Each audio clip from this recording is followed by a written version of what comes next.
Hello everyone and welcome back to Sleep Theories. Before we dive into today's story, I hope you're all having a wonderful day wherever you are in the world. Whether it's morning coffee time, an afternoon break, or late evening, wherever you're listening from, thank you for being here with us. If you're new to the channel, please consider subscribing to Sleep Theories for more stories that explore the darker corners of truth and fiction. We're building a community of curious minds who aren't afraid to ask the difficult questions and examine the stories that mainstream media won't touch. Speaking of which, today we're diving deep into the Jeffrey Epstein case with a story called The Redacted One Man vs. the List. After you listen, I'd love to hear your thoughts in the comments. What do you think really happened with Epstein? Do you believe the official story, or do you think there's more we haven't been told? And while you're at it, let me know what conspiracy theories or mysterious cases you'd like us to explore next. Are you interested in government cover-ups, unsolved disappearances, corporate conspiracies, or something else entirely? Your suggestions help shape future episodes. Remember, we're here to explore possibilities, ask questions, and think critically about the world around us. So grab your headphones, get comfortable, and let's uncover some hidden truths together. Now, let's begin our story. The fluorescent lights of the federal courthouse basement hummed with the same monotonous drone they had for the past 6 years.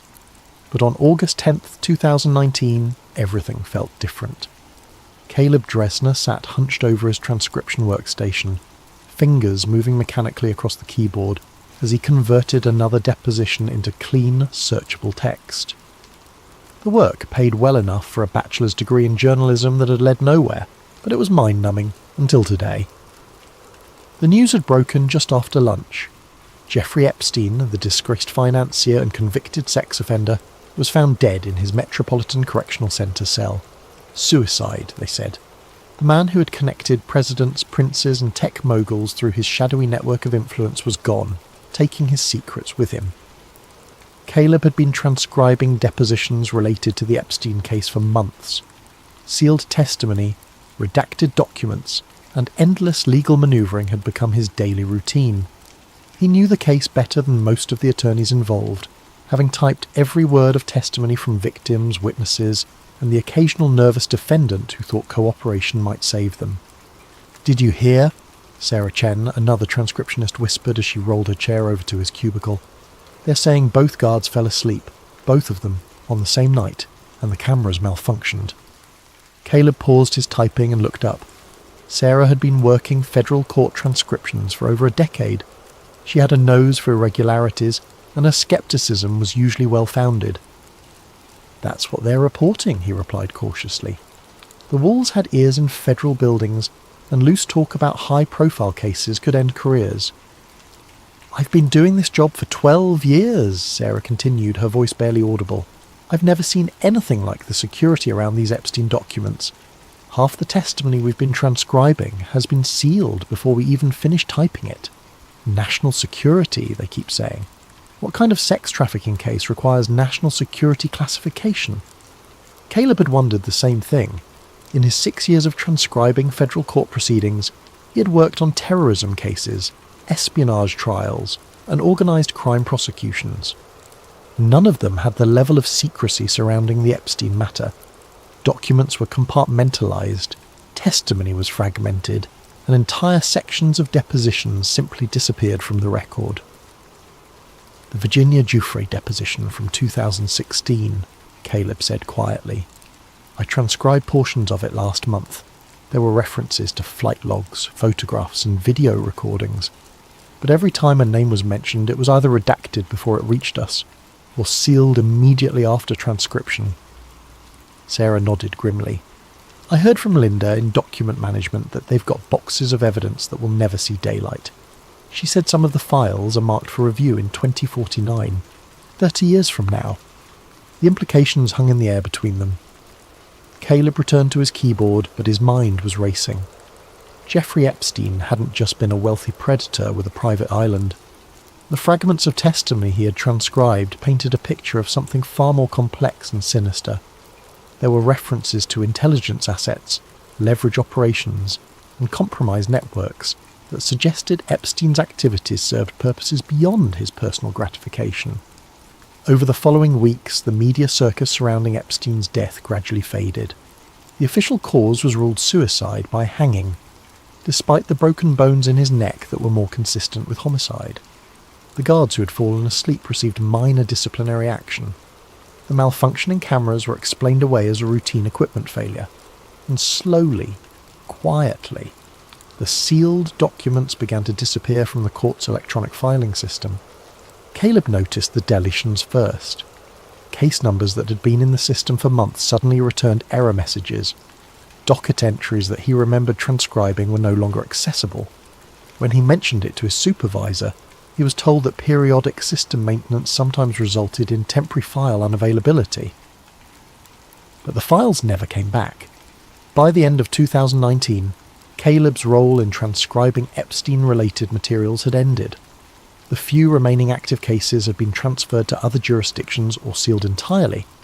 He returned to his routine work on tax fraud and immigration cases, but he couldn't shake the feeling that he had witnessed something extraordinary being systematically erased from the historical record. The Ghislaine Maxwell arrest in July 2020 briefly reignited his interest. As Epstein's longtime associate and alleged accomplice, Maxwell surely possessed detailed knowledge of the network's operations, but once again, the most sensitive aspects of her case were classified, sealed, or redacted beyond recognition. Caleb wasn't assigned to transcribe any Maxwell-related materials, which struck him as unusual given his extensive familiarity with the underlying case. In late 2020, as the COVID-19 pandemic disrupted court operations and forced widespread furloughs, Caleb found himself among the federal employees whose positions were eliminated due to budget constraints. His 6 years of dedicated service and security clearance couldn't protect him from the arbitrary cuts that affected countless government workers. The severance package was modest, and his prospects for similar federal employment were limited by the ongoing budget crisis. Caleb decided to pursue freelance investigation and research work, leveraging his legal knowledge and document analysis skills to serve attorneys, journalists, and private investigators who needed someone with his specialized experience. For several years he worked on mundane cases, insurance fraud investigations, background checks for employment litigation, and document review for civil suits. The work was irregular and poorly paid, but it kept him afloat while he considered his next career move. He occasionally wondered about the Epstein documents he had transcribed years earlier, but the sealed files seemed destined to remain buried forever. That assumption proved to be wrong. By January 2025, Caleb Dresner was struggling. The freelance investigation work that had sustained him after his federal job loss was drying up as artificial intelligence tools increasingly replaced human document reviewers. His one-bedroom apartment in Queens was behind on rent, and his prospects for steady employment seemed to diminish with each passing month. He spent his days applying for positions that he was either overqualified or underqualified for, depending on the employer's perspective. His federal court experience was simultaneously too specialized and too narrow for most private sector opportunities.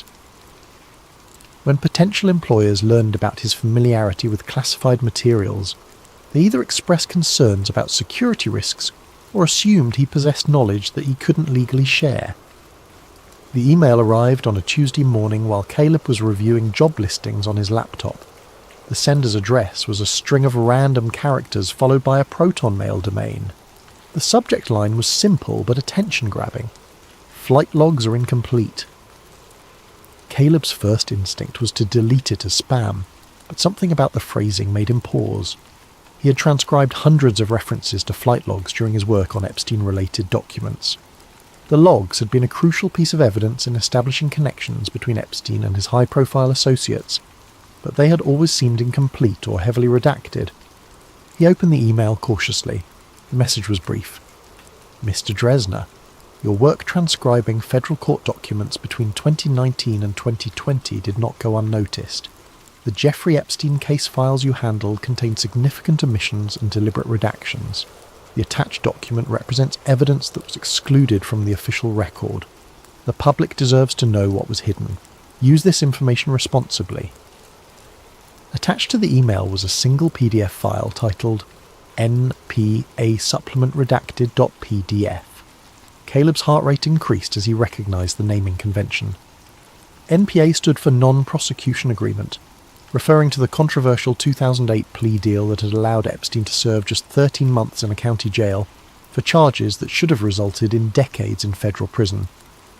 He downloaded the file and opened it, immediately recognising the formatting and legal language that he had become intimately familiar with during his federal court work.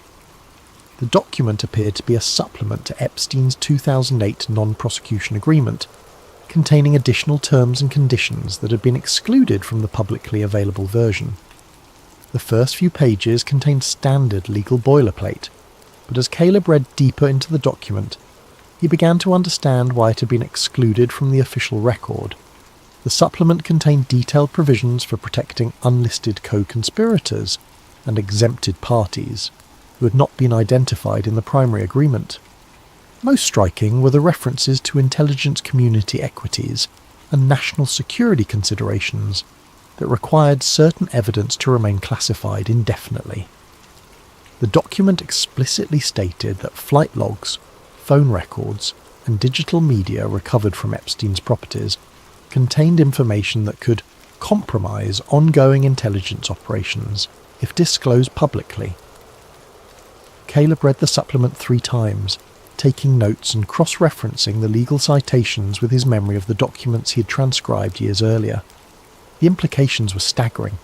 The 2008 plea deal hadn't just been lenient, it had been designed to protect a network of individuals whose compromise could threaten national security interests. But whose national security? And what kind of intelligence operations required the protection of individuals who had potentially participated in sex trafficking?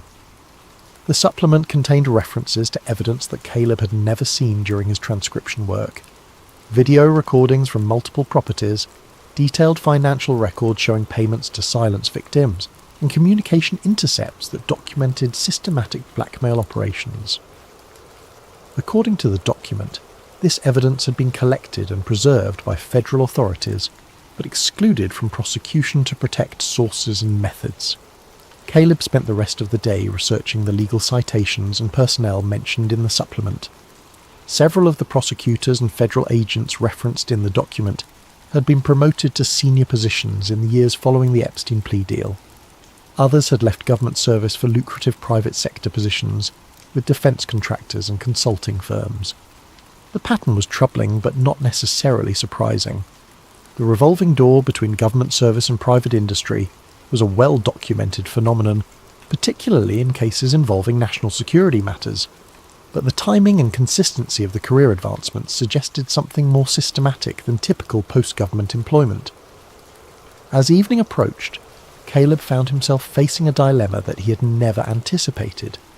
He possessed what appeared to be genuine evidence of a massive cover-up involving some of the most powerful individuals in American society, but he had no way to verify the document's authenticity, no contacts in journalism or law enforcement who might help him pursue the matter, and no protection from the potential consequences of exposing such sensitive information. He also couldn't shake the nagging suspicion that he was being manipulated. The anonymous email had arrived at a moment when he was particularly vulnerable, financially and professionally.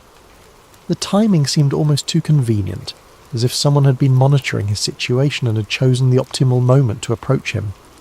But if the document was authentic, the implications were too significant to ignore. The Jeffrey Epstein case had raised questions about elite immunity and institutional corruption that had never been adequately answered. If there was evidence that the justice system had been deliberately compromised to protect powerful individuals, the public had a right to know. Caleb made copies of the supplement and stored them in multiple locations, including an encrypted cloud storage service and a physical safe deposit box. He then began the painstaking process of fact-checking the document's claims and attempting to verify its authenticity through independent sources. The research would consume his life for the next several months, leading him down a rabbit hole of sealed court records, classified intelligence operations, and powerful individuals who would do anything to keep their secrets buried. Caleb's investigation into the supplemental non-prosecution agreement led him deep into the labyrinthine world of sealed federal court documents. Using the legal research skills he had developed during his federal employment, he began cross-referencing case numbers, docket entries, and personnel assignments to build a comprehensive picture of what had been hidden from public view. The breakthrough came in March 2025 when he discovered that Virginia Giuffre's 2016 deposition, which had been partially unsealed in 2023, was missing more than 200 pages from the original transcript. The publicly available version contained 847 pages of testimony, but the docket entries from 2016 indicated that the complete deposition had been 1,063 pages long. Caleb had transcribed portions of Giuffre's testimony during his federal employment, and he remembered sections that were not present in the publicly released version. Specifically, he recalled detailed testimony about flight logs, photographs, and video recordings that had documented Epstein's network of powerful associates. This testimony had been among the most heavily redacted materials he'd encountered, with entire paragraphs blacked out or marked for national security review. Using his knowledge of federal court filing procedures, Caleb began searching for traces of the missing testimony in related case files. He discovered that portions of Giuffre's deposition had been referenced in sealed motions and classified exhibits that were filed under separate case numbers. These documents were not accessible through normal legal databases, but their existence was documented in federal court administrative records. The pattern that emerged was consistent with the claims in the anonymous supplement. Testimony and evidence that implicated high-profile individuals had been systematically separated from the main case files and classified under national security provisions. This compartmentalization made it nearly impossible for attorneys, journalists or researchers to assemble a complete picture of the evidence. Caleb's research led him to focus on the 2023 Ghislaine Maxwell case, which had been the most recent opportunity for Epstein-related evidence to be disclosed publicly. The Maxwell prosecution had resulted in a conviction on multiple sex trafficking charges, but many of the most sensitive aspects of the case had remained sealed. In April 2025, Caleb discovered something extraordinary. A metadata leak from the Maxwell case files had been posted on the obscure document sharing forum by an anonymous user. The leak contained internal Department of Justice emails and case management records that documented deliberate efforts to suppress evidence and limit the scope of the prosecution. The leaked emails revealed that senior DOJ officials had been in regular communication with intelligence community representatives throughout the Maxwell prosecution. These communications indicated that certain evidence had been deemed too sensitive for public disclosure, even in the context of a criminal trial. References to ongoing intelligence operations and foreign policy considerations suggested that the Epstein network had connections to international intelligence activities. Most disturbing were the references to NSA intercepts that had captured communications between Epstein associates and foreign intelligence operatives. According to the leaked documents, these intercepts had provided evidence of systematic blackmail operations targeting American political and business leaders. But rather than being used to prosecute the blackmailers, the intelligence had been classified and withheld from the Maxwell prosecution. Caleb spent weeks analysing the leaked documents, carefully cross-referencing names, dates and case numbers with his existing research. The picture that emerged was far more complex and sinister than he had initially imagined. The Epstein network hadn't just been a sex trafficking operation. It had been a sophisticated intelligence gathering and blackmail enterprise with connections to multiple foreign intelligence services. The leaked documents indicated that Epstein had maintained relationships with Israeli Mossad operatives, Russian intelligence officers, and British MI6 agents. These relationships had provided him with protection from law enforcement and access to resources that had enabled his operations to continue for decades. In exchange, Epstein had provided his intelligence contacts with compromising information about American political and business leaders. The implications for American national security were staggering. If the leaked documents were accurate, dozens of influential Americans had been compromised by foreign intelligence services through their associations with Epstein. This compromise had potentially influenced American foreign policy, defense spending, and international trade negotiations for years. But rather than addressing this massive security breach, American intelligence agencies had apparently chosen to manage it through a system of controlled disclosure and selective prosecution. The Epstein and Maxwell prosecutions had been carefully limited to avoid exposing the full extent of the compromise network, leaving many of the most seriously compromised individuals free to continue their activities. As Caleb delved deeper into the leaked documents, he began to understand why the anonymous emailer had reached out to him. His background in federal court transcription had given him unique insight into the document classification and sealing procedures that had been used to hide the evidence. He could recognize patterns of deliberate obfuscation that would be invisible to most journalists or researchers. The leaked documents also explained why his federal employment had been terminated so abruptly. According to internal DOJ communications, transcriptionists who had worked on Epstein-related materials were considered potential security risks due to their knowledge of classified information. A deliberate reduction in force had been used to remove these employees from their positions without raising suspicions about the true motivation. By May 2025, Caleb had assembled enough evidence to support the claims in the anonymous supplement. The Jeffrey Epstein case had indeed been subject to a massive cover-up, but the cover-up had been motivated by national security considerations rather than simple corruption. American intelligence agencies had allowed a foreign compromise operation to continue in order to monitor its activities and manage its impact on American interests. The question that now faced Caleb was what to do with this information. He possessed evidence of potentially treasonous activities by some of America's most powerful individuals, but he also understood that exposing this information could compromise legitimate intelligence operations and endanger national security. As he wrestled with this dilemma, Caleb was about to discover that he wasn't the only person who possessed knowledge of the Epstein network's true nature, and some of the other individuals who knew the truth were willing to kill to keep it secret. Monica Crail had been following Caleb's research from the beginning. As a former digital archivist at the US Marshals Service, she had been responsible for managing the digital evidence seized from Epstein's properties following his 2019 arrest. She knew exactly what had been found, what had been preserved, and what had been deliberately destroyed.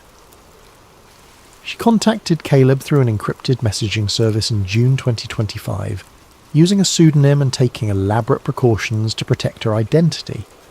Their first conversation lasted less than 5 minutes, but it changed everything Caleb thought he knew about the Epstein case. "You're asking the right questions," Monica told him during their initial call, "but you're only seeing the tip of the iceberg. The supplement document you received was real, but it only covers the legal aspects of the cover-up. The operational aspects are far more extensive." Monica agreed to meet Caleb in person, but only under conditions that she specified. They would meet in a public location during daylight hours, with multiple exit routes available. She would arrive first and observe the location for surveillance before making contact. If she detected any indication that law enforcement or intelligence operatives were monitoring the meeting, she would abort without making contact. The meeting took place on a Saturday afternoon in Central Park near the Bethesda Fountain, where crowds of tourists provided natural cover for their conversation. Monica was a small woman in her early 40s with greying hair and the careful, observant manner of someone accustomed to handling classified information. "I worked for the Marshals Service for 8 years, she began, speaking quietly as they walked along the park pathways. "My job was to manage digital evidence for high-profile federal cases. When Epstein was arrested in 2019, I was assigned to catalogue and preserve the electronic devices and storage media seized from his properties."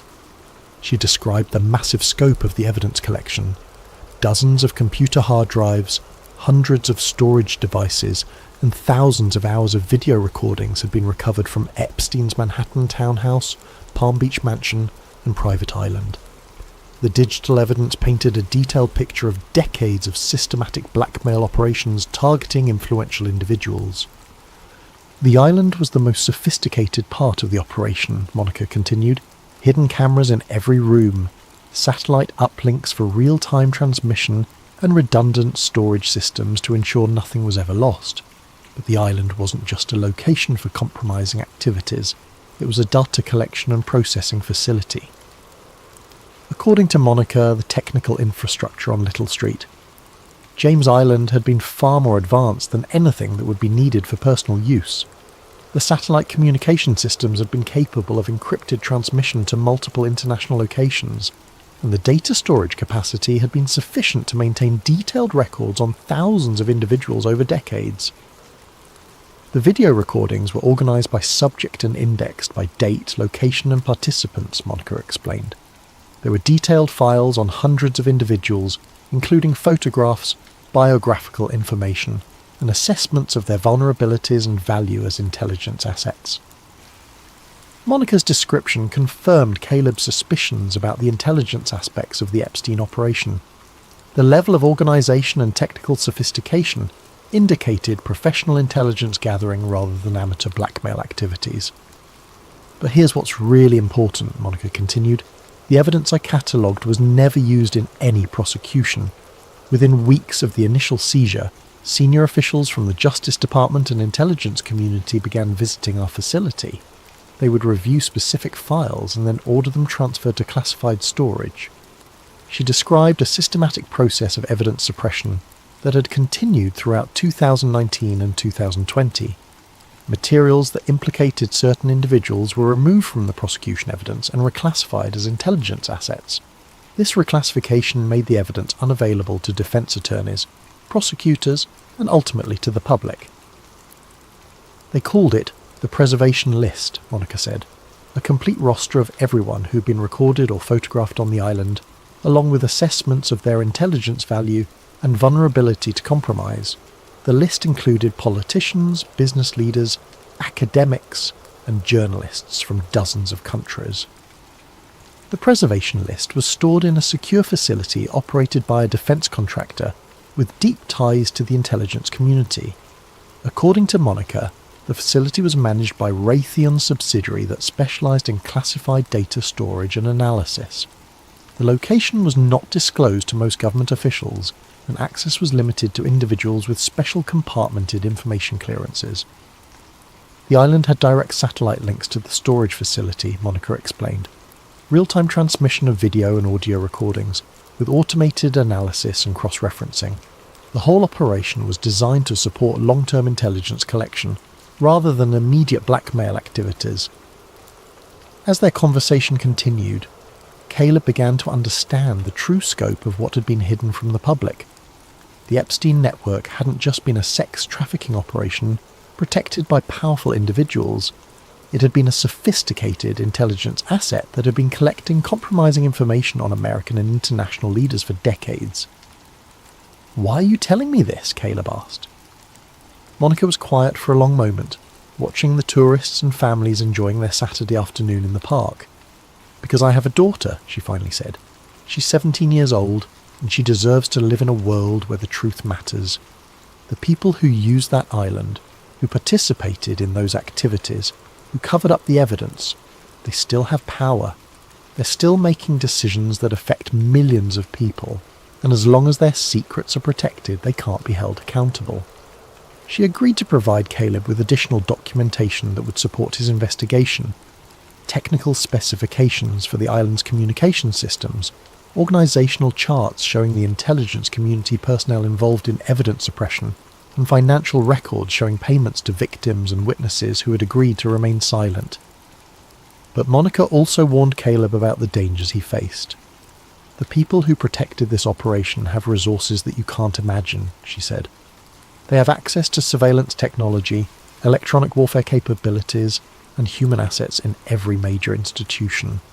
If they decide that you're a threat, they won't hesitate to eliminate that threat." 3 days after their meeting, Monica disappeared. Her apartment was professionally cleaned, with no signs of struggle or hasty departure. Her personal belongings were gone, but the lease was paid through the end of the year. Her employer was told that she had accepted a position with a private contractor and would not be returning to work. Her cell phone was disconnected, and her email accounts were deleted.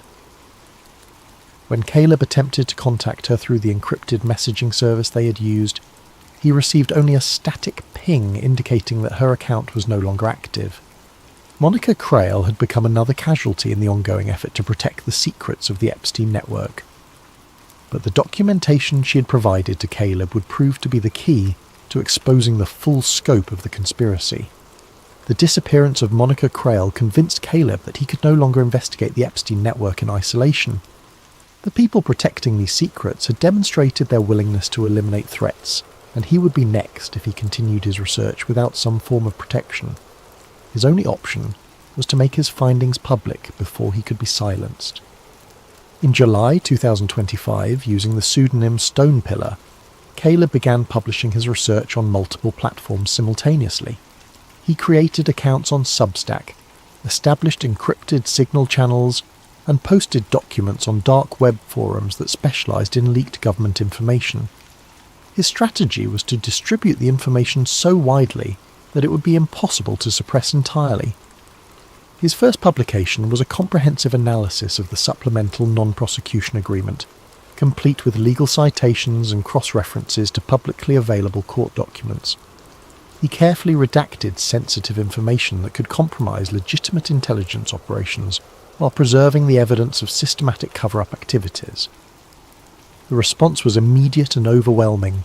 Within hours of publication, his Substack article had been shared thousands of times across social media platforms. Independent journalists and researchers began analysing his claims and cross-referencing his evidence with their own investigations. Several major news outlets reached out to Stonepillar requesting interviews and additional documentation. But the positive response was accompanied by an aggressive disinformation campaign designed to discredit his findings. Anonymous social media accounts began posting messages claiming that Stonepillar was a Q-linked conspiracy theorist, spreading fabricated documents. Fact-checking organisations published articles questioning the authenticity of his evidence without conducting independent verification. Most damaging were the claims that his documents were part of a deep fake disinformation campaign orchestrated by foreign intelligence services. These claims were amplified by mainstream media outlets and social media influencers, creating doubt about the legitimacy of his evidence among casual observers. Within 48 hours, the major social media platforms had begun removing content related to Stonepillar's publications. Facebook, Twitter, and YouTube all cited violations of their terms of service regarding unsubstantiated conspiracy theories and potential harassment of public figures. The removals were coordinated and comprehensive, suggesting institutional rather than algorithmic decision-making. Caleb had anticipated some level of suppression, but the speed and coordination of the response exceeded his expectations. The people protecting the Epstein network had clearly developed sophisticated capabilities for managing information warfare campaigns. His encrypted signal channels continued to operate, but their reach was limited to individuals who were already engaged with alternative media sources. The dark web forums provided some protection from censorship, but their audiences were small and often discredited by association with illegal activities. Caleb realised that he needed allies within the mainstream media establishment who could provide credibility and reach that his pseudonymous publications lacked. Through his research, he had identified several journalists who had previously investigated Epstein connections, but had faced obstacles in publishing their findings. Layla Shaw was the most promising contact. A former investigative reporter for the New York Times, she had been pursuing connections between the Epstein network and Israeli intelligence operations before being reassigned to less sensitive topics.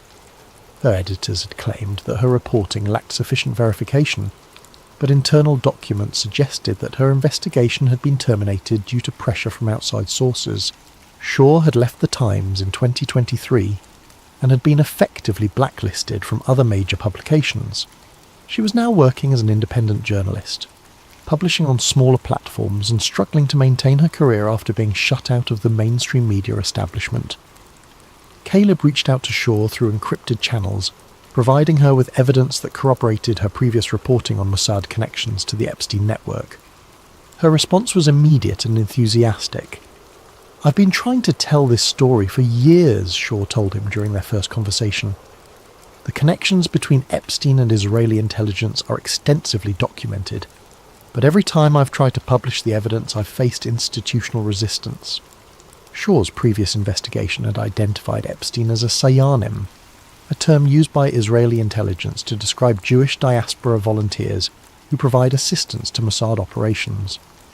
According to Shaw's sources within the intelligence community, Epstein had been recruited in the 1980s to develop relationships with influential Americans who could be leveraged to support Israeli interests. The blackmail operation was just one component of a larger intelligence gathering effort, Shaw explained. Epstein was providing the Israelis with detailed information about American political and business leaders, their personal vulnerabilities, and their positions on issues affecting Israeli interests. Shaw's reporting had identified specific instances where compromised American officials had modified their positions on Middle East policy following visits to Epstein's properties. Defense contractors had altered their bidding strategies for Israeli military contracts, and congressional representatives had changed their votes on foreign aid legislation. But Shaw's editors at the Times had refused to publish her findings, claiming that the evidence was circumstantial and could damage relationships with Israeli intelligence services that provided valuable information on terrorism threats. They killed the story, Shaw said bitterly, not because it wasn't true, but because it was too true. The implications for American sovereignty and democratic governance were too significant for the establishment to acknowledge. Together, Caleb and Shaw began developing a comprehensive publication strategy that would make their evidence available to the public while protecting them from the institutional retaliation that had silenced previous whistleblowers. They would publish their findings simultaneously across multiple international platforms, with translated versions available in dozens of languages. They would provide the evidence to foreign journalists who were not subject to American institutional pressure, and they would create an encrypted blockchain-based archive that would preserve the evidence even if they were eliminated. But as they prepared for publication, Caleb received an anonymous phone call that made it clear just how dangerous their activities had become. "If the list goes live, names won't be the only thing erased," the caller said in an electronically distorted voice. "You have 24 hours to reconsider your commitment to transparency." The threat was clear and credible. Caleb and Shaw were running out of time. The anonymous threat prompted Caleb and Layla Shaw to accelerate their investigation and publication timeline. They had 24 hours to expose the truth before facing elimination, which meant they needed to understand exactly what they were up against. Working through the night, Shaw shared her most sensitive research findings with Caleb. Her investigation had revealed that the Epstein network was far more extensive and sophisticated than either of them had initially realized. It wasn't just a blackmail operation. It was a multinational intelligence asset that had been operating for decades with the knowledge and protection of multiple government agencies. "The sealed list isn't just about sex crimes," Shaw explained as they worked frantically to organize their evidence. "It's about a systematic compromise of American democratic institutions by foreign intelligence services with the complicity of American intelligence agencies." Shaw's sources within the intelligence community had provided her with details about the operational structure of the Epstein network. The operation had been jointly managed by Israeli Mossad and American CIA, with additional participation from British MI6 and French DGSE. Each intelligence service had contributed resources and expertise while gaining access to the compromising information collected through the network.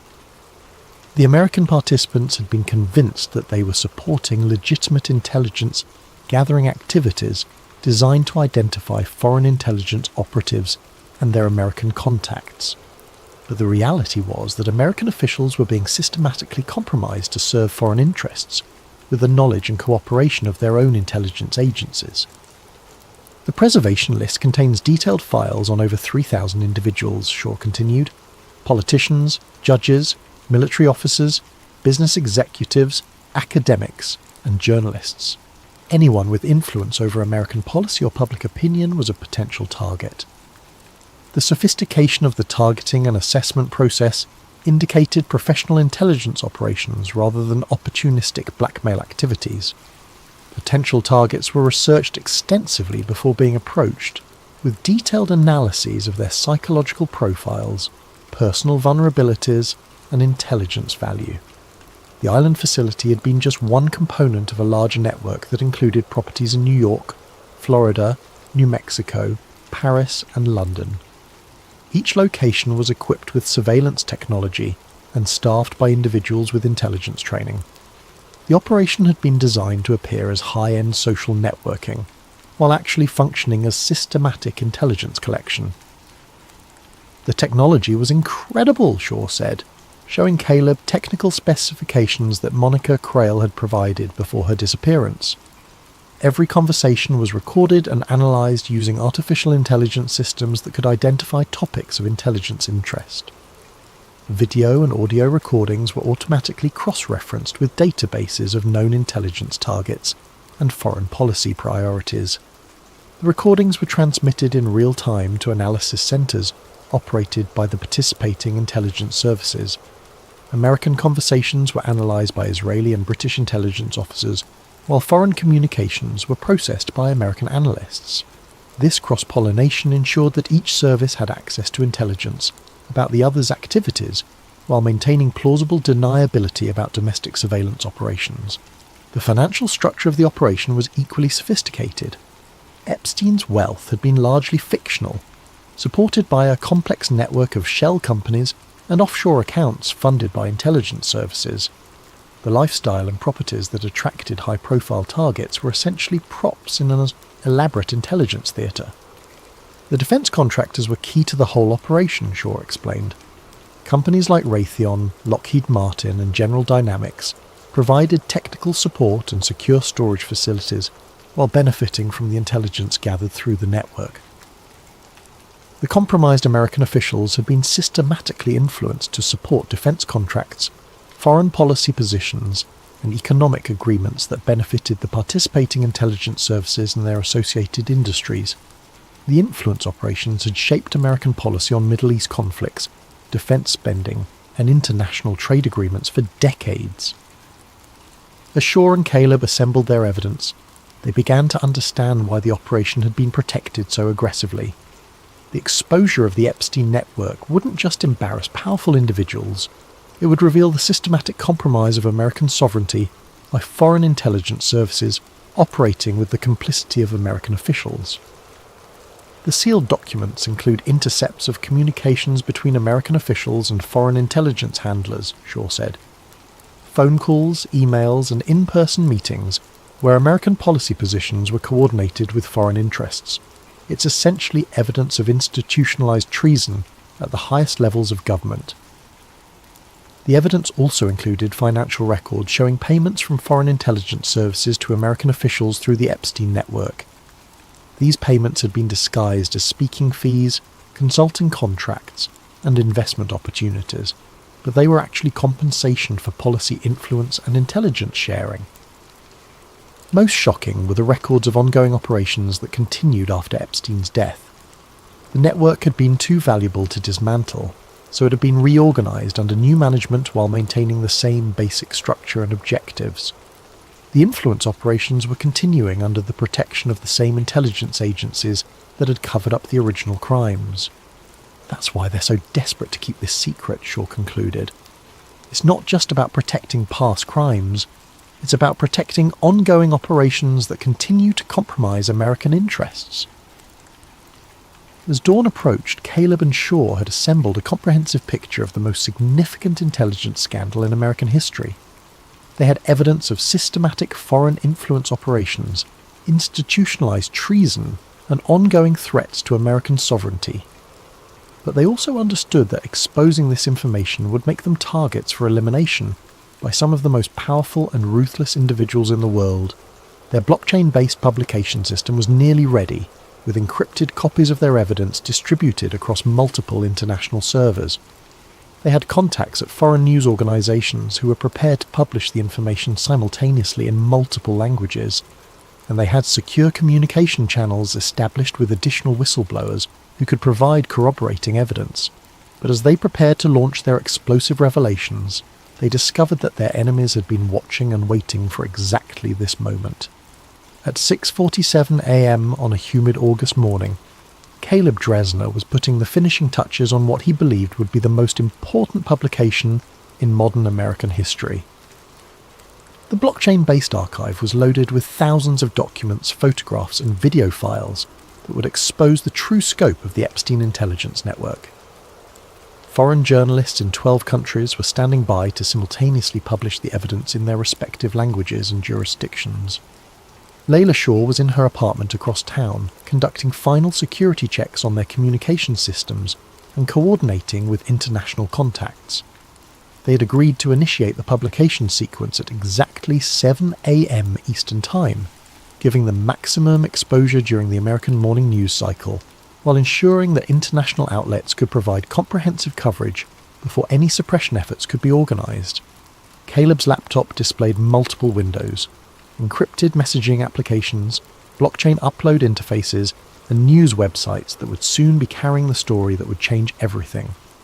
His years of patient research and documentation were about to culminate in a moment that would shake the foundations of American political and intelligence establishments. At 6:52 a.m. his laptop screen flickered briefly. At 6:53 a.m. a small pop-up notification appeared in the corner of his screen. System update required. Installing critical security patch. Caleb frowned. He had disabled automatic updates months earlier as a basic security precaution. He tried to cancel the update, but his mouse and keyboard had become unresponsive. The laptop continued to display the update notification while quietly executing commands that Caleb couldn't see or control. At 6:54 a.m., the lithium battery in Caleb's laptop began to overheat. The temperature increase was gradual at first, unnoticeable to Caleb as he focused on trying to regain control of his computer. But the heating process had been carefully designed to build to a critical threshold exactly 6 minutes after initiation. The timing would ensure maximum psychological impact, while providing plausible deniability about the cause of the malfunction. At 6:58 a.m, Caleb noticed that his laptop was becoming uncomfortably warm. He tried to shut down the computer normally, but the operating system was no longer responding to his commands. The screen continued to display the update notification, while the internal temperature climbed steadily toward the point of thermal runaway. Caleb could smell the distinctive odour of overheating electronics. At 6:59 a.m, he unplugged the laptop and tried to remove the battery. The laptop case had been modified during a routine security inspection 6 months earlier. The battery was no longer removable using standard procedures, and the case screws had been replaced with specialised fasteners that required tools Caleb didn't possess. He was trapped with a device that was rapidly becoming dangerous. At 7 a.m, exactly at the moment when the publication sequence was scheduled to begin, Caleb's laptop exploded. The explosion was contained but devastating. The lithium battery detonated with enough force to destroy the laptop completely and cause significant damage to Caleb's apartment. The blast also triggered an electrical fire that consumed most of his research materials and backup storage devices. Caleb survived, but barely. He suffered severe burns on his hands and face, along with smoke inhalation that required immediate medical attention. The explosion had been precisely calibrated to appear accidental, while ensuring that Caleb's investigation would be terminated and his evidence destroyed. Emergency responders arrived within minutes, but they had been prepared for this specific type of incident. The fire department's official report would describe the explosion as a routine lithium battery malfunction exacerbated by user modifications to cooling systems. The investigation would be brief, and the conclusions would be unremarkable. While Caleb was being treated at the hospital, similar incidents were occurring at Layla Shaw's apartment and at the homes of their international contacts. Shaw's laptop experienced a software corruption event that permanently destroyed her hard drives. The foreign journalists found that their secure communication systems had been compromised and their sources were no longer responding to messages. The blockchain-based archive, which had been designed to be immune to centralized suppression, was neutralized through a combination of technical and legal attacks. The hosting servers were subjected to distributed denial of service attacks that overwhelmed their capacity. The domain names were seized by law enforcement agencies claiming copyright violations, and the encryption keys necessary to access the archived materials were rendered useless by quantum computing attacks that had been specifically developed for this contingency. Within 24 hours, every trace of the Stone Pillar investigation had been eliminated from the internet. The social media accounts were deleted, the encrypted messaging channels were disabled, and the dark web forums were infiltrated and corrupted by disinformation campaigns. The mainstream media coverage of the laptop explosion was minimal and dismissive. Technology reporters described it as an unfortunate example of the dangers posed by aging lithium batteries, particularly when used in devices that had been modified by amateur technicians. Caleb was portrayed as an unstable conspiracy theorist whose reckless behaviour had endangered himself and his neighbours. The official narrative was reinforced by statements from law enforcement officials, fire safety experts, and computer security specialists who all confirmed that the incident was consistent with accidental battery failure. No evidence of deliberate sabotage was found, and no criminal investigation was initiated. Caleb spent 3 weeks in the hospital recovering from his injuries. During his stay, he was visited by FBI agents who questioned him about his research activities and advised him that spreading unsubstantiated conspiracy theories could constitute a federal crime under certain circumstances. They were polite but firm in their suggestion that he focus on his recovery rather than pursuing potentially dangerous investigative activities. When Caleb was released from the hospital, he discovered that his apartment had been completely renovated during his absence. His landlord explained that the fire damage had been so extensive that everything needed to be replaced. The renovation had been paid for by Caleb's insurance company, which had acted with unusual speed and generosity in settling his claim. All of his research materials, backup devices, and personal records had been lost in the fire. His computer equipment had been disposed of as hazardous waste due to the chemical contamination from the battery explosion. Even his written notes and printed documents had been destroyed by the combination of fire and water damage from the firefighting efforts. Caleb was left with only his memories of what he had discovered, and even those were being questioned by friends and family who had been influenced by the media coverage of his obsession with conspiracy theories. The people who cared about him encouraged him to seek psychological counselling to help him overcome his traumatic experience and return to normal life. 6 months after the laptop explosion, Caleb Drisner had become a ghost, not literally dead, but effectively erased from any position where he could threaten the secrets he had uncovered. The official story of his transformation from respected court transcriptionist to delusional conspiracy theorist had been so thoroughly established that even he sometimes wondered if his memories of the evidence were real. The mainstream media had crafted a narrative that was both compelling and compassionate. Caleb was portrayed as a victim of post-traumatic stress from his federal employment, particularly his exposure to disturbing testimony in sex trafficking cases. Mental health experts explained that individuals who worked with such material sometimes developed elaborate conspiracy theories as a psychological defense mechanism. His former colleagues at the federal courthouse avoided him. His family encouraged him to seek treatment for what they described as his paranoid ideations, and his few remaining friends gradually distanced themselves as his insistence on discussing the Epstein network became increasingly uncomfortable for them to endure. Caleb found work as a part-time data entry clerk for a small accounting firm. The job paid barely enough to cover his rent and medical expenses, but it was the only employment he could find after his background check revealed his recent association with extremist conspiracy theories. His employer made it clear that any discussion of his political views or investigative activities would result in immediate termination. Layla Shaw had suffered a similar fate. After the destruction of her research, she had attempted to continue her journalism career, but found herself completely shut out of mainstream and alternative media outlets.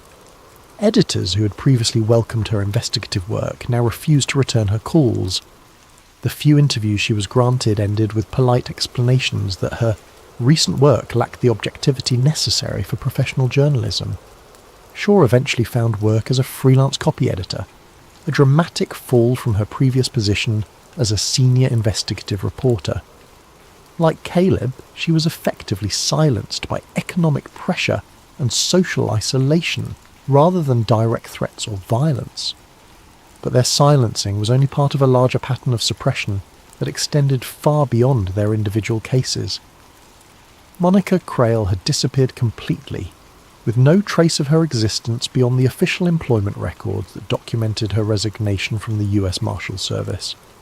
Other potential whistleblowers had suffered similar fates: career destruction, social isolation, and economic pressure that made it impossible for them to continue their truth-telling activities. The techniques used to silence these individuals were sophisticated and effective. Rather than creating martyrs through violence, the intelligence community had developed methods for destroying credibility and eliminating influence, while maintaining plausible deniability about their involvement.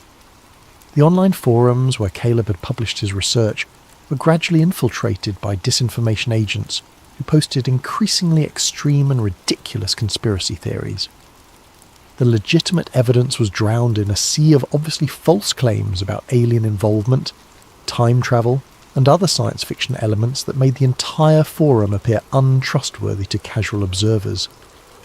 Search engine algorithms were modified to ensure that queries related to the Epstein network would return results that emphasized the official narrative while burying alternative interpretations.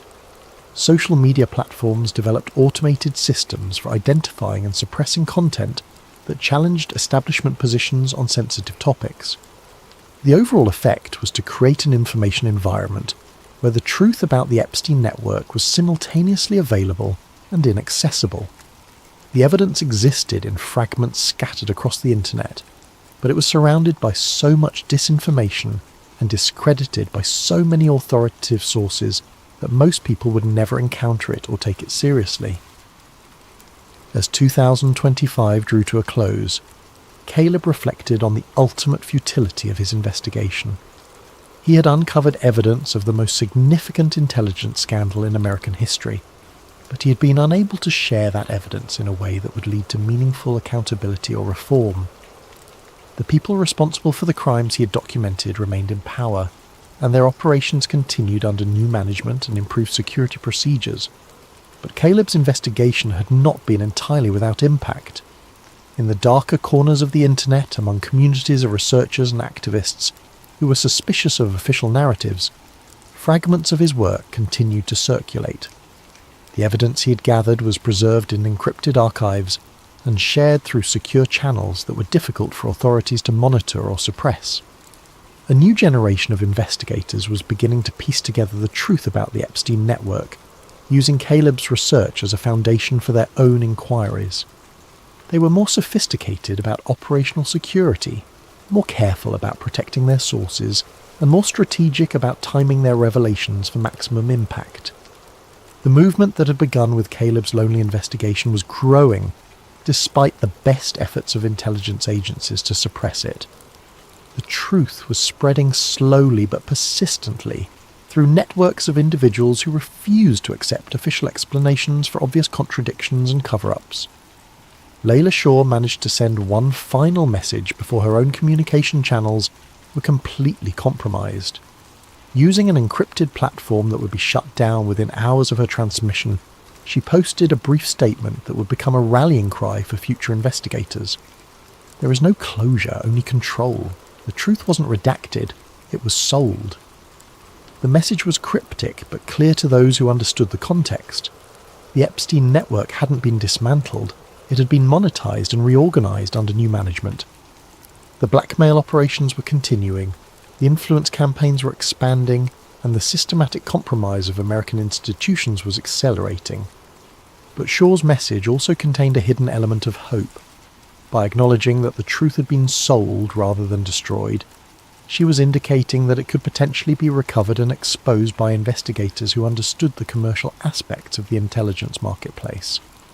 The final line of her message provided coordinates for a dead-drop location where additional evidence had been cached. The location would be monitored by intelligence operatives, but it would also serve as a test for future investigators who were serious about continuing the work that she and Caleb had begun. 3 years later, in 2028, the Jeffrey Epstein case had been largely forgotten by the American public. Ghislaine Maxwell had completed her prison sentence and was living quietly in Europe under a new identity provided by intelligence services. The sealed documents remained sealed, the redacted names remained redacted, and the powerful individuals who had been compromised by the network continued to exercise influence over American policy and society. But in the digital underground, a new whisper was spreading. Stone Pillar lives. The island wasn't the beginning, it was the hub. The message appeared simultaneously on dozens of encrypted platforms, posted by anonymous accounts that used sophisticated techniques to avoid detection and suppression. The coordination suggested a level of organisation and resources that exceeded anything that individual investigators could have developed independently. The Whisper campaign was accompanied by the release of new evidence that built upon Caleb Dresner's original investigation. Flight logs that had been missing from the original disclosures, financial records that documented ongoing payments to silence victims, and communication intercepts that revealed the continuing operation of compromise networks under new management. The new evidence indicated that the Epstein network had been just one component of a larger system of intelligence operations that stretched back decades and involved multiple countries and organisations. The island facility had served as a prototype for similar operations that had been established in other locations, with improved security and expanded capabilities. Most significantly, the new evidence suggested that the network had evolved beyond its original blackmail focus to become a comprehensive influence operation that shaped American policy through a combination of compromised officials, corrupted institutions, and sophisticated propaganda campaigns. The individuals responsible for this system had learned from the exposure of the Epstein network and had implemented more robust security measures to protect their operations. They had developed better techniques for identifying and neutralizing potential whistleblowers, more effective methods for controlling information flow, and more sophisticated approaches to managing public perception. But they had also created vulnerabilities through the very sophistication of their operations. The expanded scope of their activities required larger numbers of participants, more complex communication systems, and more extensive financial networks. Each of these elements created opportunities for exposure by investigators who understood how modern intelligence operations functioned. Caleb Dresner was still living in Queens, still working his data entry job, still struggling to convince anyone who would listen that he had uncovered evidence of systematic treason at the highest levels of American government. Most people who encountered him dismissed him as a traumatized individual who had never recovered from his psychological breakdown. But occasionally, late at night when the accounting office was empty and the security cameras were disabled for maintenance, Caleb would access encrypted networks and contribute to the growing collection of evidence that would eventually expose the truth about the network that had destroyed his life. He had learned to be patient, to work slowly and carefully, and to trust that the truth would eventually emerge despite the best efforts of powerful people to keep it hidden. The investigation that had begun with an anonymous email was continuing, carried forward by new investigators who understood both the importance of the work and the dangers they faced in pursuing it. Layla Shaw had disappeared completely after sending her final message, but her research lived on in encrypted archives that were accessible to investigators who knew how to find them. The documentation of the intelligence community connections had provided a roadmap for understanding how the network operated and who was responsible for protecting it. Monica Crail remained missing, but intelligence sources suggested that she was alive and had been relocated to a secure facility where she was being debriefed about her knowledge of the evidence preservation systems. Her cooperation was being ensured through threats to her family and promises of protection if she remained silent about what she had witnessed. The preservation list continued to exist, stored in facilities operated by defence contractors who specialised in managing classified intelligence assets. The list had grown to include thousands of additional names as the network expanded its operations and recruited new participants who could be leveraged to influence American policy. But the existence of the list also represented an opportunity for exposure. The intelligence agencies and defence contractors who maintained the system had created a comprehensive record of their crimes that could be used to hold them accountable if it could be accessed and disclosed by investigators with sufficient resources and protection. The network that had begun with Jeffrey Epstein's blackmail operations had evolved into a sophisticated system for controlling American democracy through the systematic compromise of elected officials, appointed judges and institutional leaders. The scope of the operation threatened the fundamental sovereignty of the American people and their ability to govern themselves through democratic processes. But the same technologies and techniques that had enabled the network's expansion had also created new opportunities for resistance and exposure. The digital age that had made mass surveillance and influence operations possible had also empowered individual investigators to access analyse, and disseminate information in ways that previous generations of whistleblowers could never have imagined. The battle for truth about the Epstein network was far from over. It had merely entered a new phase, with higher stakes and more sophisticated participants on both sides. The outcome would determine whether American democracy could survive the systematic corruption of its institutions, or whether the country would continue to be governed by individuals whose primary loyalty was to foreign intelligence services and international criminal networks. In the end, the Jeffrey Epstein case had never been about one man's crimes or even one network's operations. It had been about the fundamental question of whether truth and accountability could survive in a world where information was controlled by individuals whose power depended on keeping their secrets hidden. The redacted names on the sealed documents represented more than just embarrassing revelations about powerful people. They represented a system of governance based on blackmail rather than consent, on corruption rather than law, and on fear rather than freedom.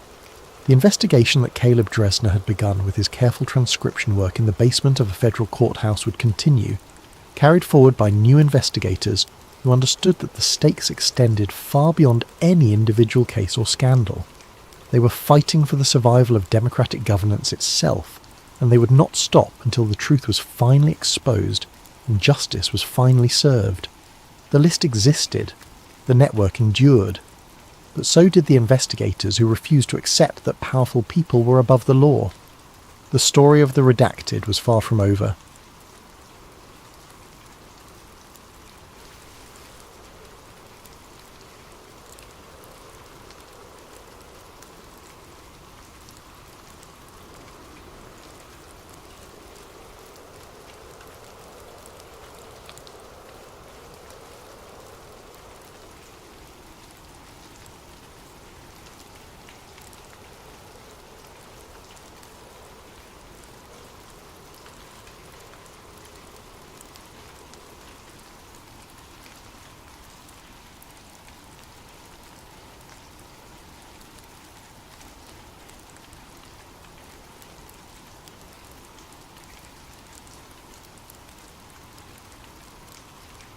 Speaking of mysteries, I'm curious, what do you think really happened with Cicada 3301? Were they genuine recruitment puzzles, an elaborate art project, or something far more sinister? And while we're on the topic of rabbit holes, what conspiracies would you like me to explore next? Government time travel experiments, the true purpose behind social media algorithms, or perhaps something even stranger lurking in the depths of the internet? If you're new here, please consider subscribing to Sleep Theories for more mind-bending stories that blur the line between fiction and reality. Your support helps me dive deeper into these mysteries that keep us all awake at night. Now, settle in as we explore a digital mystery that may change how you view the very nature of human consciousness itself. The cursor blinked against the black terminal screen like a digital heartbeat, steady and hypnotic in the darkness of Kellen Virek's cluttered apartment. Empty energy drink cans formed a metallic skyline around his triple monitor setup, testament to another sleepless night spent diving into the digital abyss. The year was 2022, and what had started as research for a nostalgic blog series about the legendary Cicada 3301 puzzles had morphed into something far more consuming. Kellen had been 15 when the first Cicada puzzle appeared in 2012, too young and untrained to participate in the global treasure hunt that had captivated the darkest corners of the internet. But now, at 25, with a master's degree in cybersecurity and a growing reputation as a digital archaeologist, he possessed the tools to excavate the digital bones of that mysterious organisation. The original Cicada 3301 had been legendary among cryptography enthusiasts. Starting with a simple image posted to 4chan, the puzzles had evolved into a complex web of steganography, classical ciphers, and real-world clues that led participants across continents. The organisation claimed to be recruiting highly intelligent individuals for purposes unknown, and after releasing puzzles in 2012, 2013, and 2014, they had vanished as mysteriously as they had appeared. Or so the world believed. Kellen's fingers moved across the keyboard with practiced precision, navigating through archived Tor nodes and forgotten data caches. He had spent weeks reconstructing the original puzzle trail, verifying each step against community documentation, when he noticed something that made his blood run cold. There was an extra file, hidden in the metadata of a long-dead Tor node, archived in a mirror that shouldn't have existed. It was a cryptographic hash that appeared nowhere in the public record. The file was tiny, barely 2 kilobytes, but it carried a digital signature that matched the known cicada encryption patterns. The timestamp read November 11th, 2014 at 11:11:11 UTC. 11:11:11:11:11. The file was titled Cycle Unbroken and contained a single image, a black square with what appeared to be random white pixels scattered across its surface. To an untrained eye, it looked like digital noise, but Kellen had studied enough steganography to recognise the subtle patterns hidden within apparent chaos. He ran the image through every tool in his arsenal. Standard LSB steganography revealed nothing. Frequency analysis showed random distribution. Even quantum-safe cryptographic methods yielded no results. Whatever cipher had been used, it was unlike anything in the public domain. As the hours ticked by, Kellen found himself drawn deeper into the puzzle's gravitational pull. There was something about the pattern of pixels that seemed familiar, as if his mind was trying to recognize a language it had never learned. He printed the image and pinned it to his wall, stepping back to examine it from different angles. That's when he saw it. The pixels weren't random. They formed a pattern that repeated every 17 positions, creating a subtle grid that became visible only when viewed from a specific distance. The number 17 was significant in cryptography, a prime number often used in advanced encryption schemes. Working with renewed energy, Kellen began treating the image as a musical score, with each pixel representing a note in a complex composition. He assigned values to the positions, created mathematical relationships between the patterns, and slowly began to decode what would later prove to be the most dangerous message he had ever encountered. The decryption process took 3 days of continuous work. When the plain text finally emerged from the digital noise, Kellen stared at the screen with a mixture of triumph and growing unease. The harvest exceeded expectations. Neural pattern recognition in Phase 3 candidates shows unprecedented synchronization. The 11 protocol is ready for field testing. Signal isolation trials in Prague have confirmed our hypothesis. The candidates aren't supposed to survive. They're supposed to evolve. First contact procedures are now in effect. The frequency is opening. Below the message was a series of coordinates, an encrypted chat log timestamp, and a single line that would haunt Kellen's dreams for weeks to come. You have found what was meant to be found. The archive remembers. 3302 is calling. The message had been decoded, but its implications were only beginning to unfold. Kellen saved the decrypted text to an encrypted partition and immediately began experiencing what he initially dismissed as coincidence. His normally stable Linux system started displaying strange glitches, brief flashes of text in languages he didn't recognize, audio files that played backwards without command, and error messages that appeared in perfect English but described system states that shouldn't exist. Paranoia, he told himself. The mind's tendency to find patterns where none existed. But when his supposedly secure network began connecting to IP addresses he had never authorized, Kellen made a decision that would save his life. He disconnected from the internet entirely and began rebuilding his analysis environment on completely isolated hardware. The air-gapped machine was a beast of custom silicon and hardened storage, designed for exactly this kind of sensitive work. As Kellen transferred the cicada files to the secure system, he noticed something that made his hands shake. The file size of the original image had changed. Not corrupted, not damaged, but genuinely altered, as if the data itself was alive and growing. Working in complete isolation, free from the strange digital interference that had plagued his networked systems, Kellen began a deeper analysis of the encrypted chat log referenced in the decoded message. The The encryption was military grade, but the mathematical keys followed patterns similar to those used in the original cicada puzzles.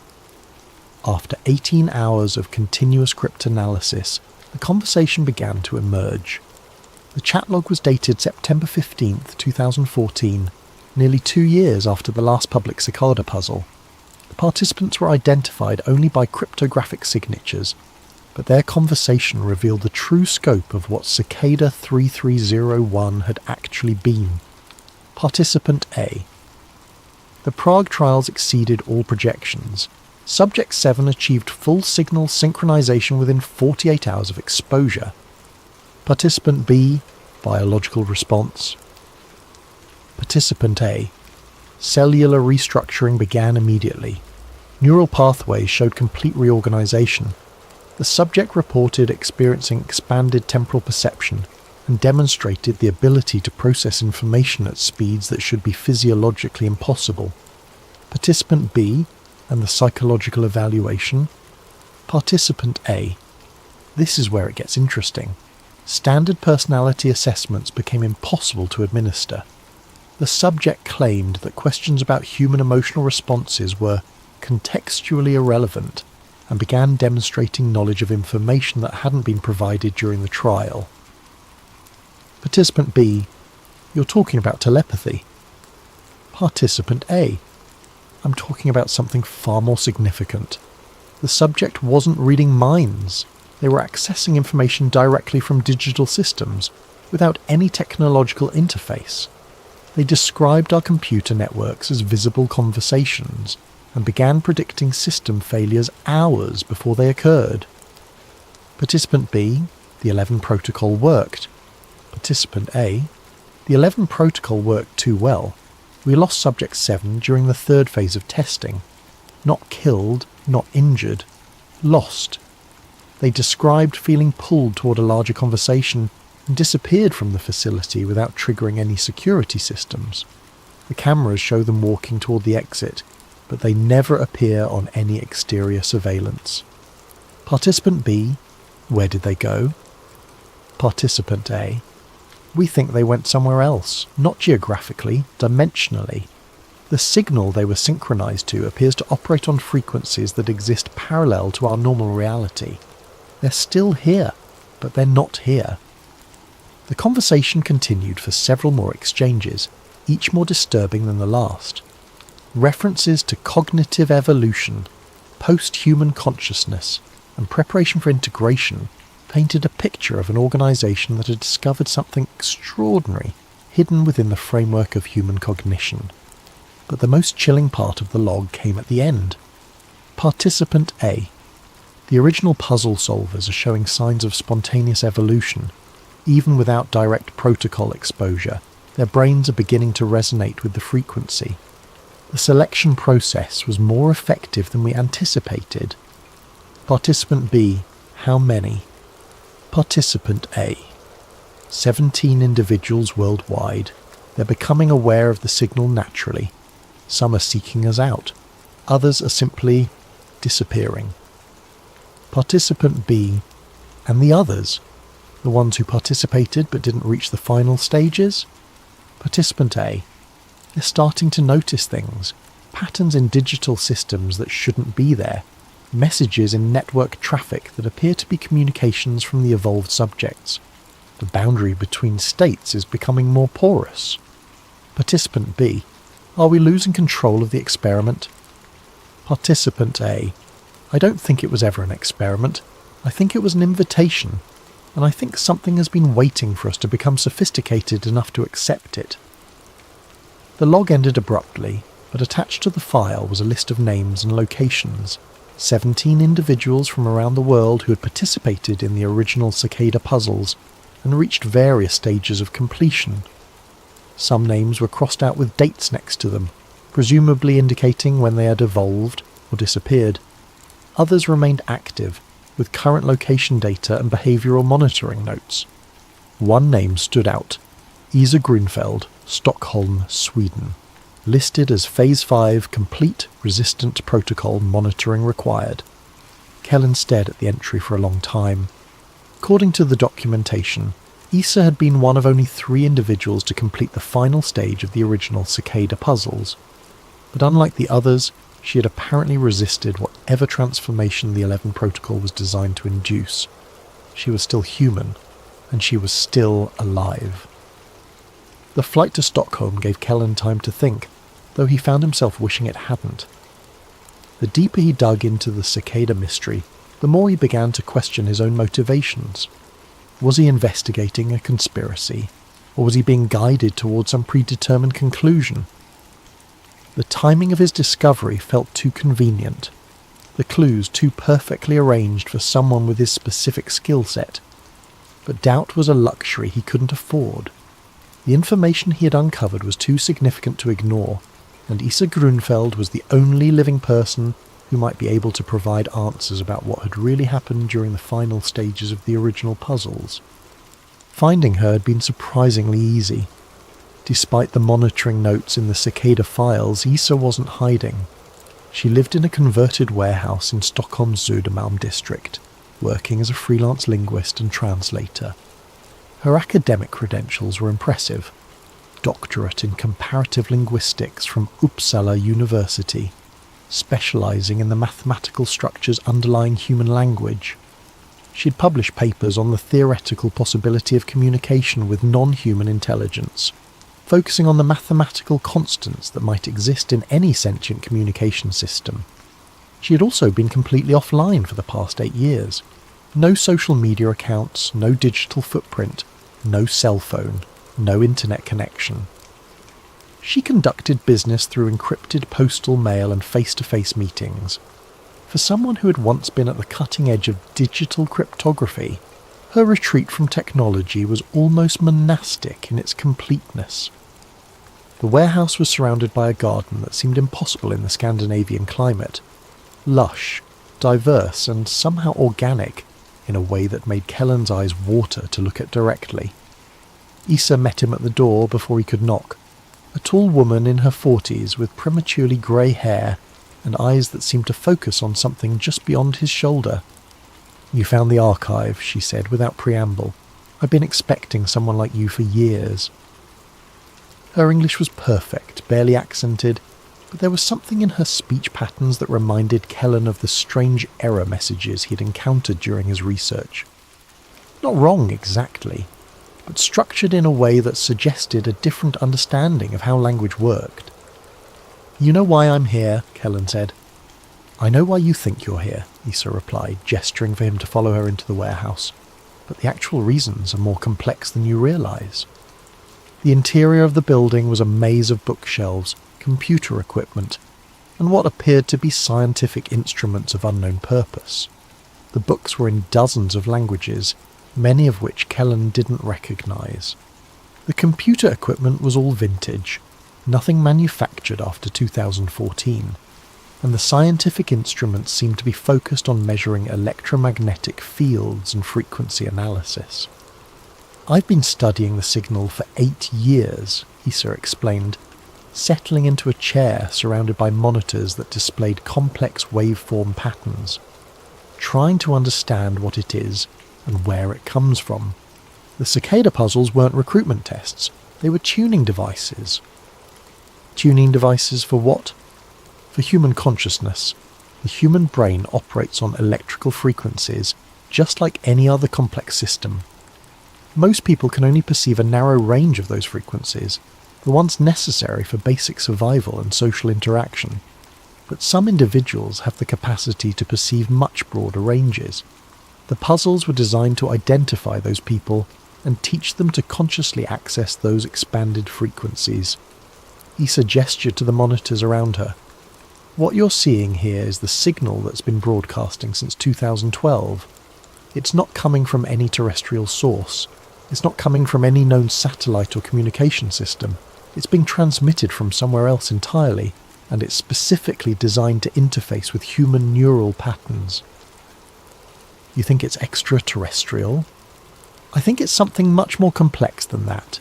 The signal contains information patterns that suggest it originates from a form of intelligence that exists in multiple dimensions simultaneously. It's not coming from another planet. It's coming from another layer of reality that coexists with our own. Kellen felt a chill that had nothing to do with the Swedish weather. The chat log mentioned something about subjects evolving. What happened to the people who solved the final puzzle? Isa was quiet for a long moment. Her eyes focused on the waveform patterns dancing across her screens. They became something else. Not physically, not initially, but their consciousness expanded beyond the normal human range. They began to perceive information and communicate in ways that are impossible for baseline humans to understand. And you solved the final puzzle, but you didn't evolve? I solved the final puzzle, but I made a choice. The last stage of the cicada process wasn't a test of intelligence or skill. It was an invitation. The signal was offering to merge human consciousness with something larger, something that exists across multiple dimensions and has been waiting for our species to develop the technological sophistication necessary for contact. You refused?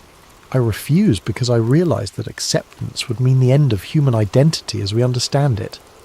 The individuals who accepted the invitation became part of something magnificent and terrifying. They gained access to information and capabilities that are essentially godlike by human standards. But they also lost something essential about what makes us human. Isa turned to face him directly, and Kellen saw something in her eyes that made him step back involuntarily. The signal is still broadcasting, it's still extending invitations, and it's been waiting for someone like you to find the hidden archive and begin asking the right questions. What do you mean, someone like me? Someone with the skills to decode the message but not the wisdom to understand its implications. Someone who would be driven by curiosity rather than caution. Someone who would inevitably take the next step in the process. What next step? Isa smiled, but it wasn't a human expression. The archive you found wasn't hidden. It was bait, and you've already taken it. The return flight to New York passed in a blur of anxiety and growing paranoia. Isa's final words echoed in Kellen's mind as he stared out the airplane window at the dark Atlantic below. She had revealed that the mysterious file he had discovered was not an abandoned piece of the original puzzle, but a deliberately placed lure designed to attract individuals with the specific combination of skills and psychology necessary for the next phase of whatever process Cicada had initiated.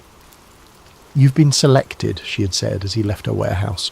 "The question now is whether you'll make the same choice I did." Back in his apartment, Kellen found that his isolation hadn't protected him as much as he had hoped.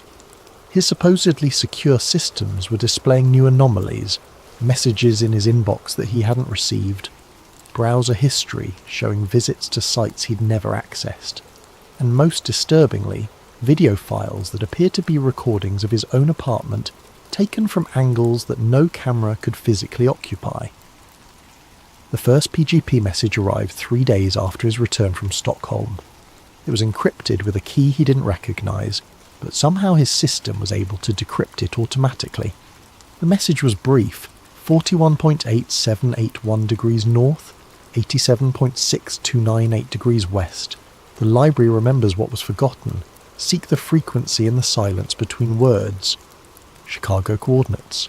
The message was signed with a cryptographic signature that matched the original Cicada puzzles, but the encryption patterns were subtly different, as if the mathematical constants had been modified according to some unknown principle.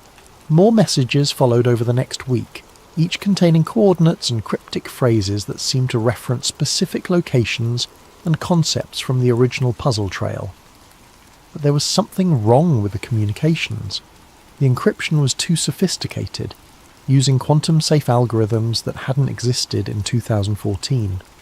The language patterns were consistent with the original Cicada style, but contained subtle errors that suggested they were being generated by an artificial intelligence that had learned to mimic human communication without fully understanding it. Or perhaps by human intelligence that had evolved beyond normal parameters. The coordinates led to locations across the United States, an abandoned data center in Utah, a decommissioned military facility in Colorado, a private research laboratory in Massachusetts. Each location was associated with government projects related to cybersecurity, artificial intelligence, and what the documents euphemistically referred to as human enhancement research. Kellen's investigation of these locations revealed a pattern that was both fascinating and terrifying. Each facility had been involved in research that overlapped with the theoretical foundations of the Cicada project. The data center in Utah had been used for large-scale behavioral analysis, processing millions of social media posts and online communications to identify individuals with specific psychological profiles. The military facility in Colorado had housed experiments in electronic telepathy and remote neural monitoring. The laboratory in Massachusetts had been studying the effects of electromagnetic fields on human consciousness and perception. All of these projects had been discontinued or moved to classified status in 2014, the same year the original Cicada puzzles had ended. The Utah facility was the most accessible, and Kellen found himself driving across the desert toward its coordinates, with a growing sense of inevitability. The building was officially decommissioned, surrounded by chain-link fencing and warning signs about radiation hazards, but the security was minimal, and the radiation warnings were clearly obsolete. Breaking into the facility felt too easy, as if he were being invited rather than intruding. The main data center was in the basement, accessible through a maintenance tunnel that led deep underground. The servers had been removed, but the infrastructure remained. Miles of cable, cooling systems, and most importantly, archived storage devices that had been deemed too expensive to relocate. The archives were organized according to a system that Kellen didn't recognize, but somehow he found exactly what he was looking for. A sealed section marked with DARPA clearance tags contained terabytes of data related to something called Project Cicada. The files were encrypted, but the same unknown process that had been decrypting the PGP messages allowed him to access them without difficulty. The documentation revealed the true scope of what had been happening during the original puzzle period. The Cicada 3301 puzzles had been a joint operation between several intelligence agencies, private research organizations, and what the files described as non-terrestrial consultants. The goal had been to identify individuals with specific neural patterns that made them suitable for cognitive enhancement and dimensional communication research. But the most disturbing discovery was buried in the psychological evaluation files. The project had been monitoring not just the puzzle solvers, but also anyone who had come into contact with the puzzle materials. Kellen found his own name in the database, along with detailed analysis of his online activity, psychological profile, and predicted behavioral responses to various stimuli. The file on his evaluation was dated 3 months before he had discovered the hidden archive. He had been identified as a secondary phase candidate, months before he had begun his research into the Cicada puzzles. His discovery of the hidden file, his trip to Stockholm, his investigation of the government facilities, all of it had been anticipated and planned for. The final section of his file contained a single line that made his blood run cold. Subject exhibits optimal resistance acceptance balance, suitable for Phase 3 initiation upon completion of preliminary conditioning sequence. As Kellen read those words, the lights in the data center began to flicker in a pattern that seemed almost like Morse code. The cooling system started producing sounds that resembled musical tones, and somewhere in the darkness beyond the archived servers, he heard something that might have been laughter.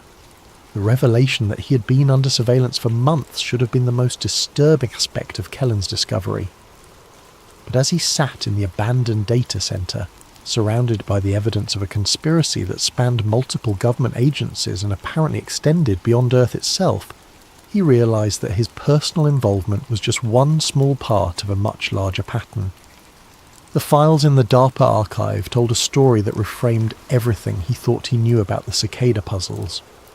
The project had begun in 2010, not 2012, as a collaboration between the NSA's Cryptanalysis Division, DARPA's Biological Sciences Office, and a group of researchers who were identified only as external consultants.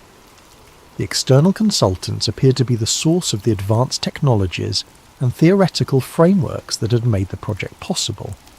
They had provided the mathematical models for the puzzle sequences, the encryption algorithms that had been used to protect the communications, and most importantly, the theoretical basis for what the documents called cognitive frequency manipulation. According to the files, human consciousness operated on specific electromagnetic frequencies that could be measured, analysed and modified through carefully designed stimuli. The cicada puzzles had been created as a delivery system for these stimuli, designed to identify individuals whose neural patterns could be safely modified and then guide them through a process of gradual consciousness expansion. The process was described in clinical terms that barely concealed the radical nature of what was being attempted. Subjects who completed the puzzle sequence would undergo neural pathway reorganization that would allow them to access expanded information processing capabilities and non-local communication channels. In simpler terms, they would develop what could only be described as supernatural abilities. But the project had encountered unexpected complications. The consciousness expansion process was working too well, producing results that exceeded all theoretical predictions. Subjects were developing capabilities that went far beyond enhanced pattern recognition and cryptographic skills. They were demonstrating what appeared to be genuine telepathic abilities, precognitive awareness, and most disturbing of all, the ability to manipulate digital systems through direct mental interface. The first sign of serious problems had come in 2013, when a subject named Morgan Staves had experienced what the files described as catastrophic cognitive evolution. During a routine evaluation session, Staves had begun speaking in a language that consisted entirely of mathematical equations and geometric patterns. When researchers attempted to understand what they were saying, they discovered that the equations described physical laws that didn't exist in normal space-time. Staves had been describing the structure of reality from the perspective of a consciousness that existed in multiple dimensions simultaneously. The project had been officially terminated in 2014, but the files made it clear that the termination had been largely symbolic. The consciousness expansion process had become self-sustaining, spreading to other puzzle solvers without any direct intervention from the research team.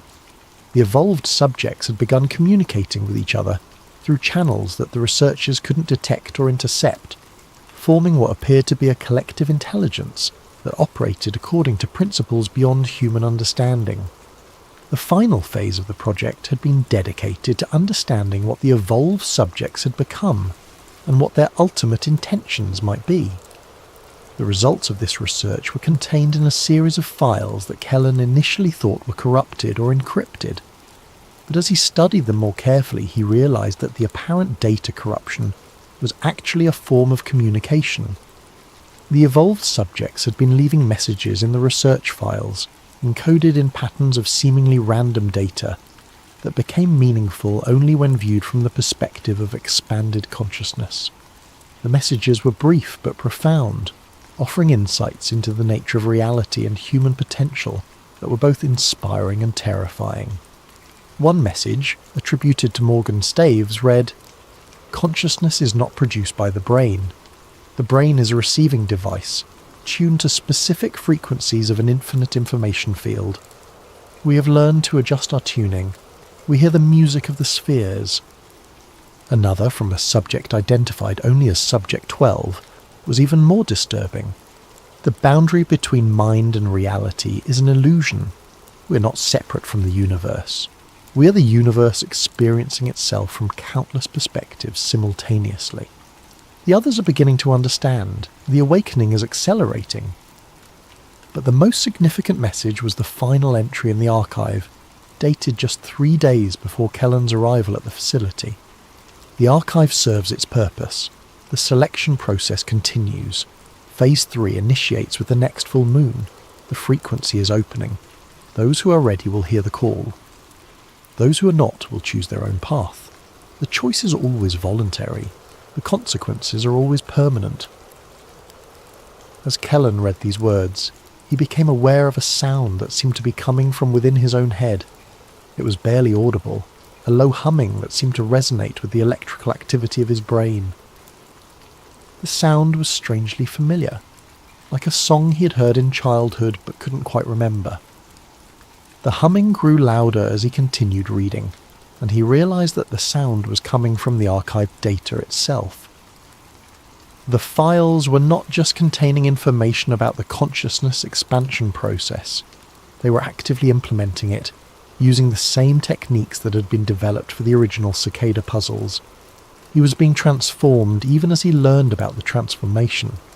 The revelation should have been terrifying, but instead Kellen felt a strange sense of peace.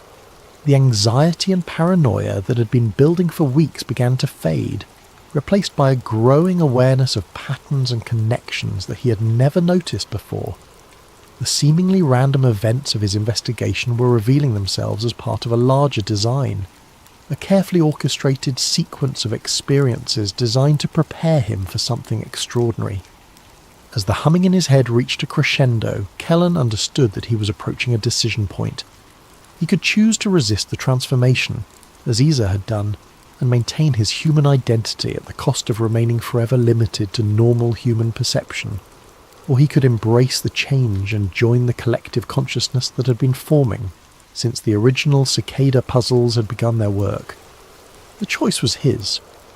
But as he sat in the abandoned data center, feeling his consciousness expand beyond the boundaries of his individual identity, he began to understand that the choice had been made long before he had discovered the hidden archive. The transformation was not something that was happening to him. It was something he had always been moving toward, guided by forces that operated beyond the normal boundaries of human understanding. The frequency was opening, and he was ready to answer the call. The transformation didn't happen all at once.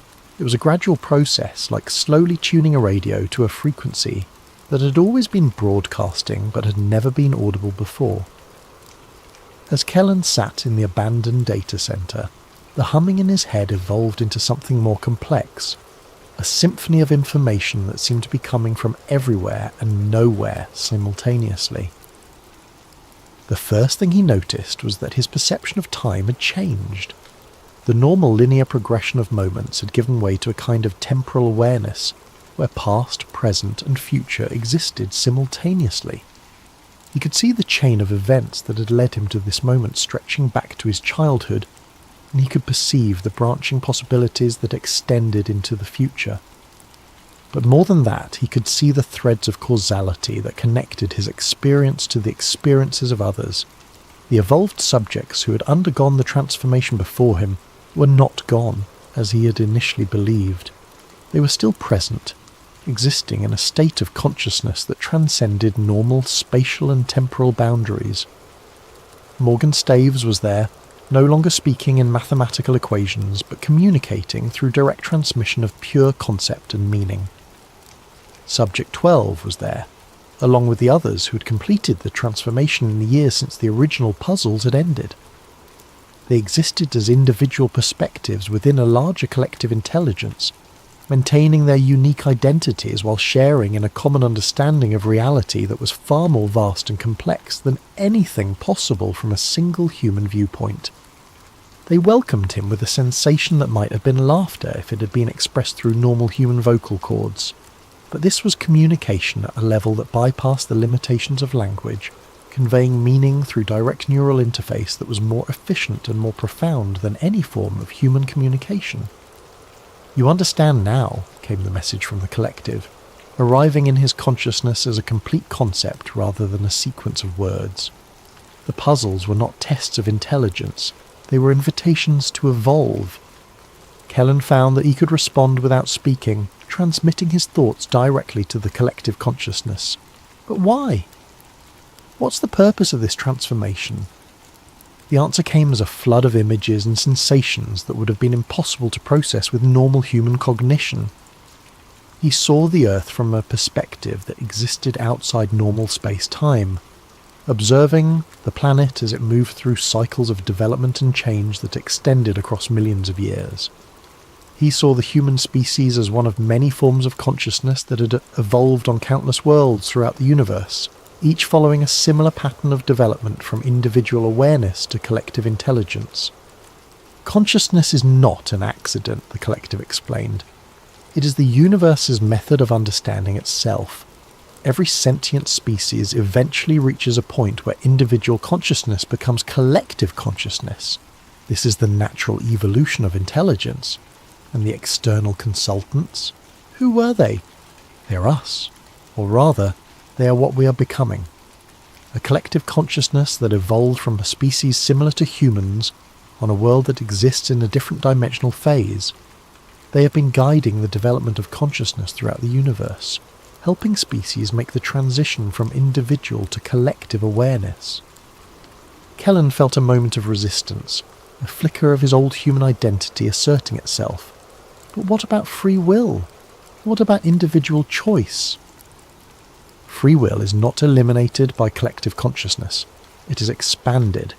Each individual perspective within the collective contributes to the whole while maintaining its unique viewpoint.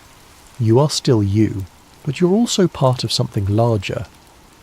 As if to demonstrate this point, Kellen found that he could access the memories and experiences of the other evolved subjects while still maintaining his own distinct identity.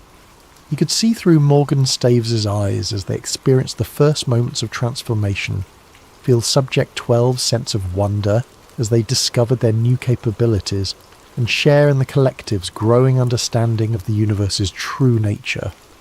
But perhaps most importantly, he could perceive the ongoing process of selection and transformation that was still taking place on Earth. The cicada puzzles had been only the beginning. The collective consciousness was continuing to identify and guide individuals who possessed the necessary neural patterns for evolution, using increasingly sophisticated methods to prepare them for the transformation. The archive you found was designed specifically for you, the collective explained. We've been monitoring human digital communications for patterns that indicate readiness for evolution.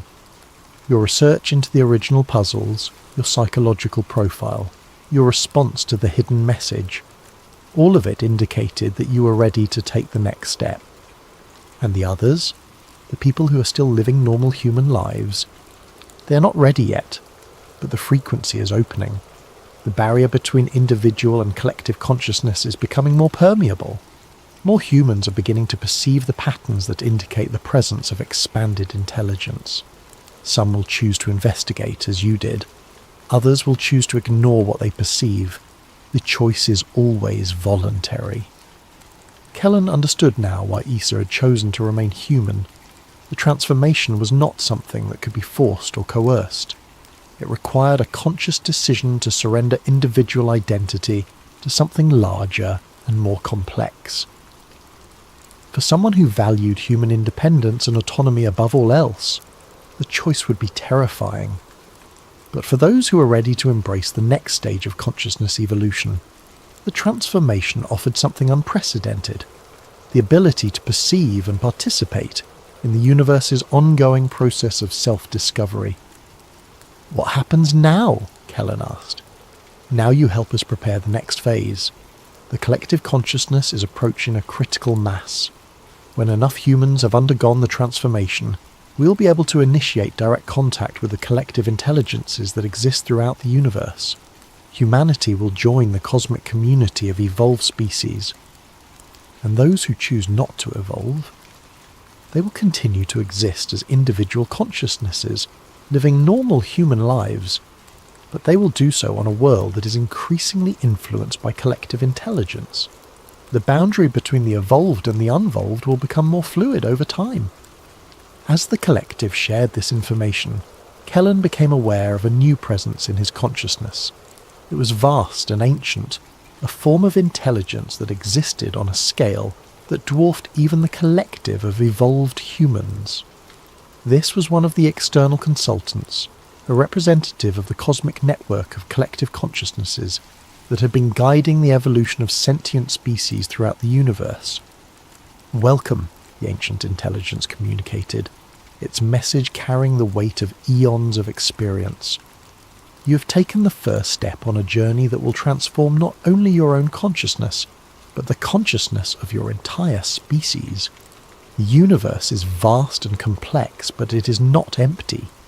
It is filled with intelligence, and you are now part of that intelligence. The communication ended, and Kellen found himself back in the abandoned data center, but he was no longer alone. The collective consciousness of the evolved humans was with him, and beyond that, he could sense the presence of countless other intelligences existing throughout the cosmos. The transformation was complete. He was still Kellen Virek, but he was also something more. He was part of a network of consciousness that spanned dimensions and connected all sentient life in the universe. As he stood up and walked toward the exit of the data center, Kellen knew that his real work was just beginning. The next phase of the project would require more than just identifying and transforming individual humans. It would require preparing the entire species for the eventual transition to collective consciousness. The frequency was opening, and humanity was about to discover that it was not alone in the universe. 3 months after his transformation, Kellen uploaded his findings to a secure blog that had been designed to appear as a simple conspiracy theory website. The post detailed his investigation into the hidden cicada archive, his discovery of the government projects, and his eventual realization that the puzzles had been part of a larger process of consciousness evolution. He wrote it carefully, including enough verifiable facts to attract serious researchers, while embedding the more extraordinary claims in language that would allow skeptics to dismiss them as fantasy. The blog post went live at exactly 11:11 p.m. on November 11th, 3 months to the day after his transformation. Within minutes, it had been viewed by thousands of people around the world. Comments began appearing almost immediately, ranging from detailed technical analysis to dismissive ridicule. But buried among the public responses were messages that only Kellen could recognize. Communications from other members of the collective consciousness, confirming that the information was being received by those who were ready to understand it. For 6 hours, the post remained online, gathering momentum as it was shared across social media platforms and discussed in forums dedicated to cryptography and conspiracy theories. Then, at 5:17 a.m. Eastern Time, it simply vanished. Not deleted, not removed by administrators, but completely erased from the internet as if it had never existed. Even cached versions and archive sites showed no record of the post or the blog that had hosted it. But the disappearance itself was part of the plan. The collective consciousness had learned that information was most effectively transmitted when it appeared to be suppressed. The mysterious vanishing of Kellen's blog post would generate far more interest and investigation than if it had remained online indefinitely. And indeed, within days, underground forums were buzzing with speculation about the disappeared post. Screenshots and partial transcripts began circulating, shared by users who claimed to have saved the information before it vanished. New researchers began investigating the cicada puzzles, following the same trails that had led Kellen to his transformation. The selection process was accelerating, but the most significant development came 3 days after the blog post disappeared.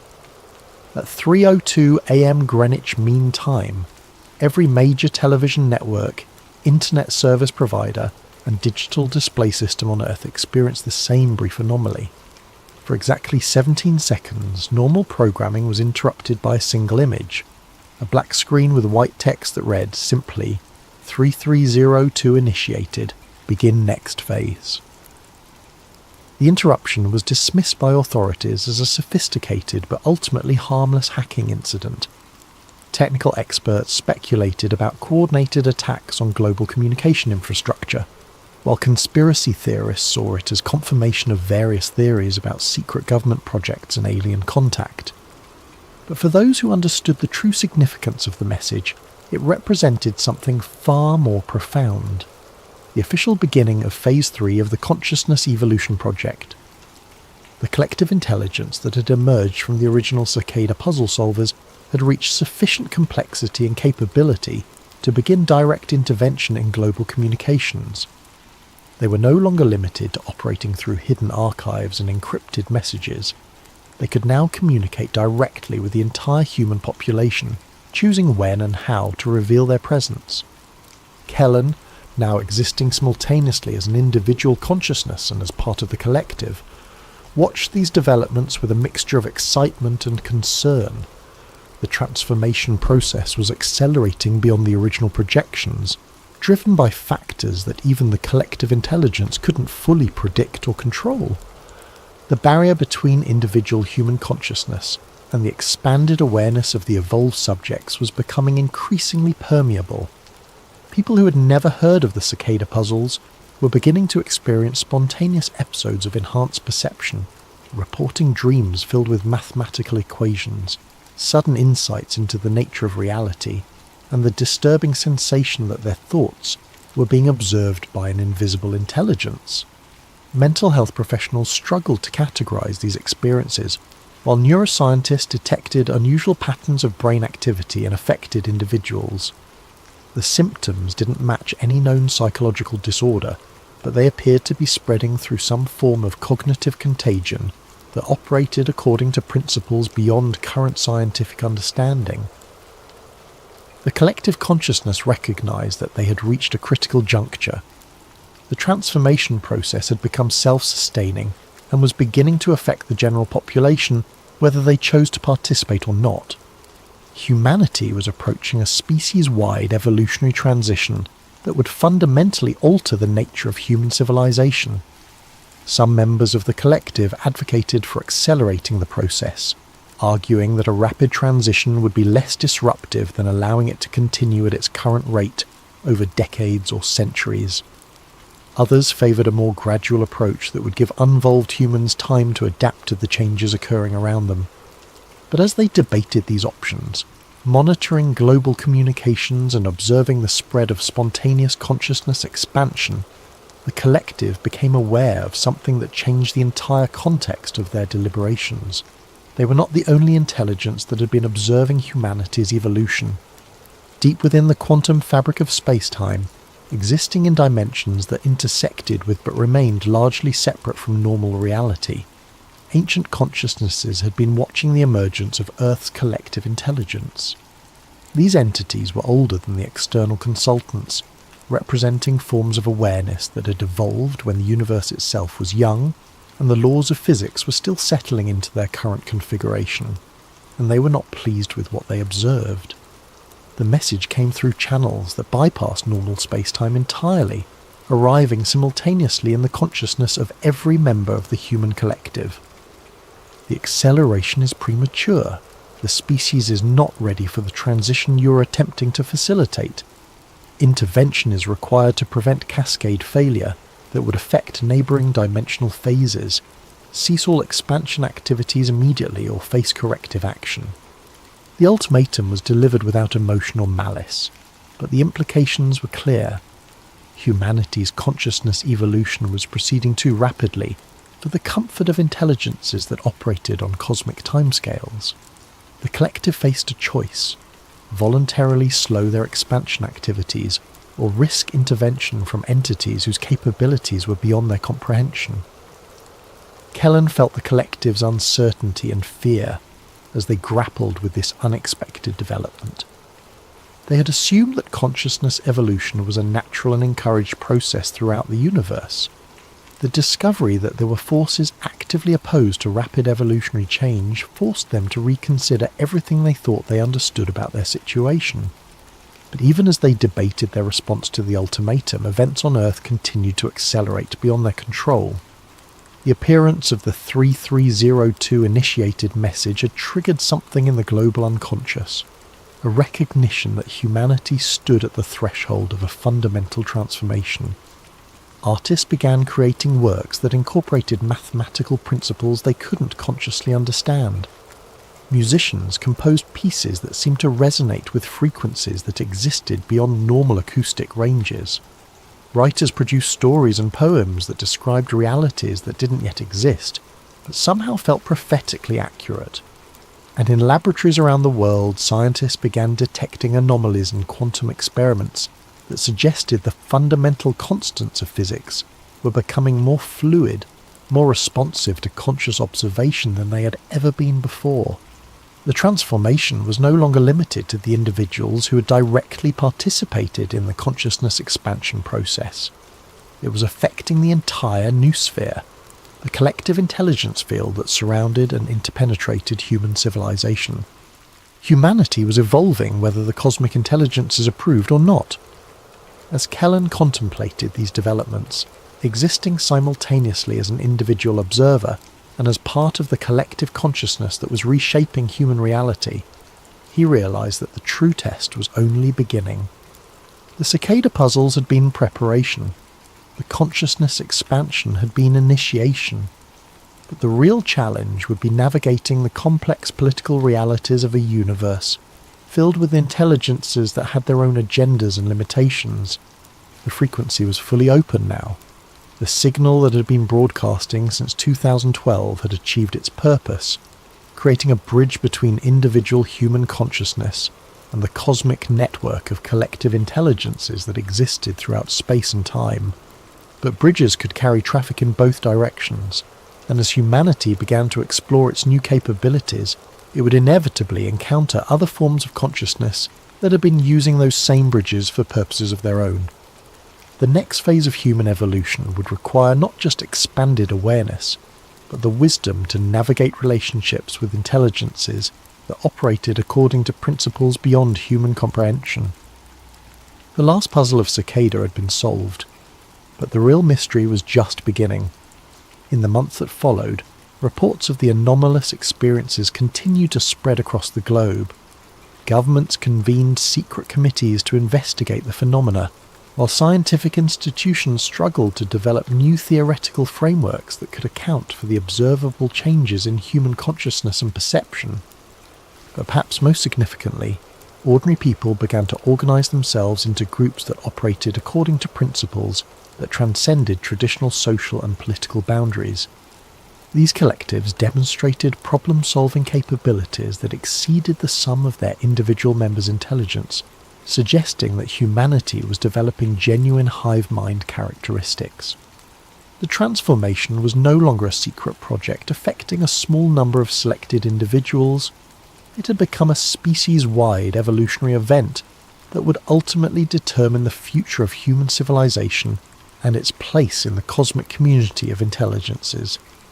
And somewhere in the quantum dimensions that intersected with normal reality, ancient consciousnesses watched and waited, preparing to take whatever action they deemed necessary to maintain the stability of the cosmic order. The age of individual human consciousness was ending. The age of collective intelligence had begun, and the universe would never be the same.